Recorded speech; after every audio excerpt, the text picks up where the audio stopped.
Now here's a fragrance that actually came out last year. I just never got around to doing a video on it, and that's mostly because I don't own a bottle of it. I do have a lot of Xerjoff samples.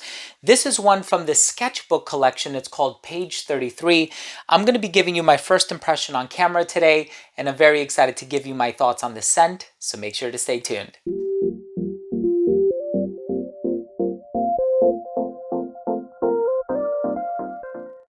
Now, before I begin today's episode and I give you my thoughts on Sketchbook Page 33 by Xerjoff, I'll tell you about the notes, the performance, longevity, the smell, the evolution on my skin, so on and so forth.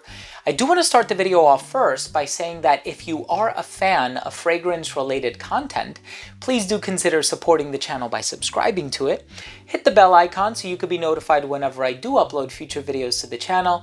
And of course, give this video a thumbs up if you enjoyed it, or if you took something of value from today's episode. It would really mean a lot to me. Now, of course, this is a fragrance that came out last year in 2022.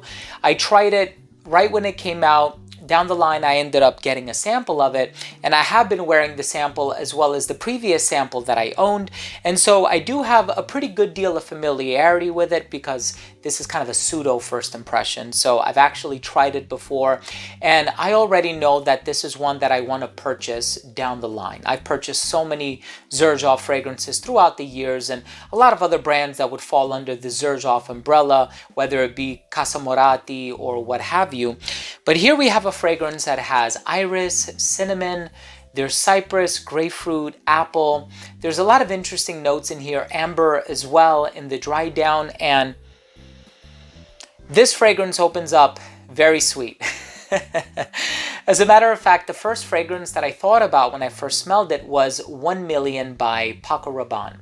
And 1 Million is a wonderful fragrance. I actually have several bottles of it. I have the original formulation, and then I purchased one many years later, actually a bigger bottle of it. And then of course I've had 1 Million Privé and 1 Million Lucky and 1 Million Royal and all of the flankers pretty much. So when I smelled this, it reminded me of the original 1 Million. And I thought to myself, oh, wait a second, there's something kind of sweet happening in here.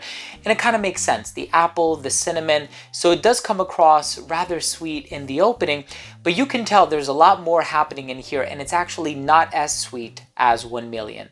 So of course the reputation that 1 Million has is, sometimes it could be a little bit juvenile and maybe more suitable for a much younger demographic, especially among fragrance wearers that are still keen on hitting the clubs and going to parties and stuff like that. So this one is a lot more mature, right? So it's a lot more sophisticated. There's an element of distinction about it, which I really enjoy.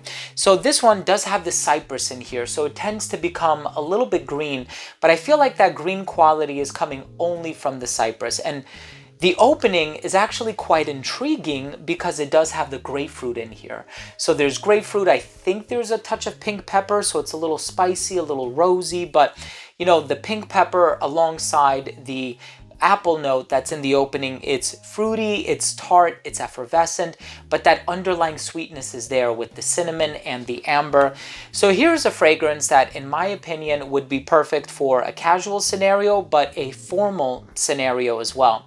And I really do believe that it's some of those darker elements that are making it more appropriate for a formal scenario. Of course, the price tag of a lot of Xerjoff and Sospiro and Casa Morati and whatever other fragrances tends to be a little bit more on the expensive side of things. So I don't know if there's a whole lot of people that would spend $300, $400, or $500 for a bottle of perfume and they would wear it casually.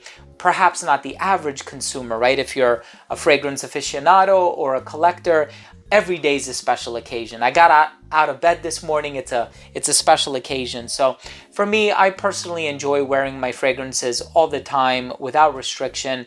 I don't wait for special occasions, but I can see how if somebody is dishing out a sizable amount of cash, they might want to wait until it's like a wedding or a party or some kind of a formal scenario. But this fragrance is really, really pleasant. The iris is not lipsticky or anything like that. It doesn't give the fragrance a starchy or buttery quality, but it does create an element of smoothness, and it cleans things up in the heart. Perhaps there's even a little bit of musk in the dry down. And this fragrance is really, really, really nice. There might also be a touch of vanilla in here. There is an amber accord, and vanilla is used in the synthesis of amber accord, so perhaps that's where I'm getting some of the sweetness from. I don't think it's entirely the cinnamon. So this fragrance is a little bit on the sweet side of things. It is complex. I think it can be worn both casually and formally. I can see because of the price tag, people would feel more inclined to wear it formally. In my opinion, it's totally unisex, but if you already have that connection made with fragrances like 1 Million or even Ultra Male by Jean Paul Gaultier being marketed for men, then I think it's going to be hard to shake that from your subconscious. So you might smell this and think to yourself, oh yeah, that's a masculine scent. But the sweetness, I think, all things considered, is pretty gender neutral. So for me personally, I really like this fragrance. I am a big fan of it. And I think it has a compliment-worthy DNA and one that's universally mass appealing. So this is the type of fragrance that I can see myself purchasing in the future. And of course, it goes without saying, I would love to have a full-size bottle in my collection. So I might be making a purchase sooner than later, but it is a wonderful fragrance, and I'm excited to see what else the brand is going to be releasing within this collection. And of course, there's so many collections, whether we're talking about the Shooting Stars or the Oud Stars, and of course, we have the Join the Club collection. We have a lot of really wonderful collections from the brand, and so I'm always keen and eager to see what they're going to come out with next. But I want to hear from you guys. Do you have any experience with Sketchbook Page 33 by Xerjoff? If you do, drop your comments down below, and also let me know, do you have any favorite Xerjoff fragrances in general? Are there any Xerjoff fragrances or Casa Moratti fragrances that I haven't reviewed on my channel yet that you would like me to review in the future?